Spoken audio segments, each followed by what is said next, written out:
இதண்டா ஒரு breaking news ஒன்று தான் ஈஸ்ட்டுக்கு. இன்றைக்கு தாய்லாந்து வந்து கம்போடியாவுக்கு அடிச்சிருக்கு. திடீரென்று அட்டாக் பண்ணியிருக்காங்க. இப்போ கம்போடியா தாய்லாண்டும் போருக்கு போயிட்டாங்க சண்டைக்கு.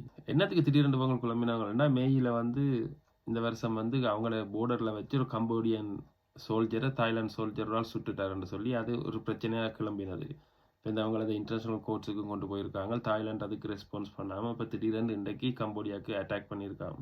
இது தனியாக ஷூட்டிங் மாதிரி இல்லை. இப்போ வந்து மிசைல்ஸ் மூலமாக தான் படித்து கொண்டிருக்காங்க தாய்லாந்து. இப்போ கம்போடியன் சொல்கிறாங்க தாங்கள் ஒர்க் பண்ணுறதுக்கு ரெடியாக இருக்கிறோம், ஆனால் தாய்லாந்து தான் அதுக்கு ரெஸ்பான்ஸ் பண்ணாமல் அட்டாக் பண்ணுதுன்னு சொல்லி. தாய்லாண்டுக்கும் கம்போடியாவுக்குமான பிரச்சனை வந்து கனகாலமாக போய்கொண்டிருக்கு. தாய்லாந்து வந்து கம்போடியாவை டேக் ஓவர் பண்ணுறதுக்கு ஒர்க் பண்ணினது கனகாலமாக யுஎஸோட சேர்ந்து.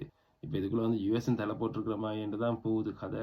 யுஎஸ் வந்து F-16 வந்து கொடுத்துருக்குன்னு சொல்லி தாய்லாந்துக்கு என்ன மாதிரி தெரியாதுக்கா பார்க்கத்தான் வேணும். என்னடா இது வெஸ்ட்ல தான் சண்டை நடக்குதுன்னு பார்த்தா இப்போ ஈஸ்ட்லேயும் துவங்கிட்டாங்க. இது ஒரு பெரிய யுத்தமாக தான் போகுது போல இருக்கு. ஏன்னா இந்த மிசைல்ஸில் பார்க்க சின்ன கேம் மாதிரி விளங்கு இல்லைன்னு இவங்க தடபடன்னு போட்டு அடிக்கிறாங்க.